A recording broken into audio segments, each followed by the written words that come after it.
November 4th, 1983, a day that will forever be etched in the minds and hearts of those who dared not to miss their moment and who dreamed seemingly impossible mountaintop dreams.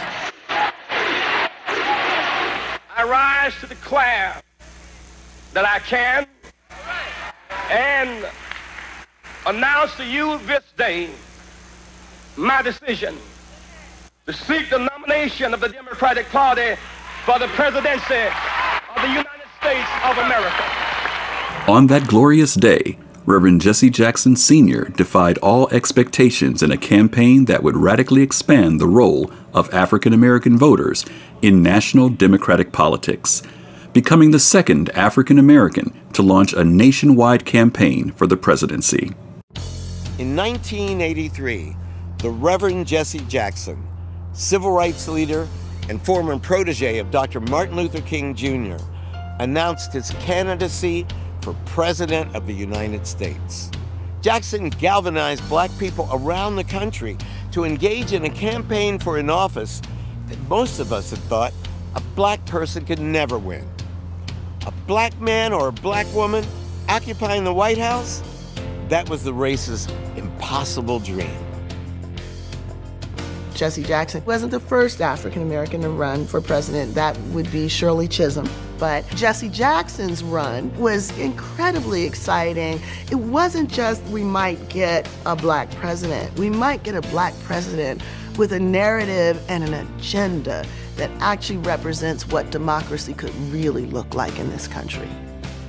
Young people across the country leapt at the chance to work on Jesse Jackson's presidential campaign, reaching out to voters far beyond the black community.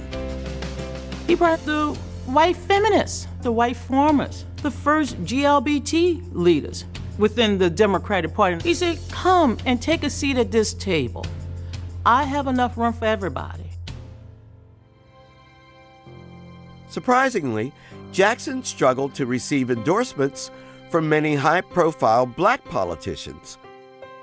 Most of the black leadership was against him running. They had their own arrangements with the Democratic Party and establishment. They didn't think it could work, but he ran, and he did very well, better than they all thought. 3.5 million people cast their votes for Jesse Jackson. Some estimated that as many as 20% of the African Americans who voted for him had never voted before. Though he fell short of winning the Democratic nomination, Jesse Jackson's 1984 presidential bid changed the political landscape forever.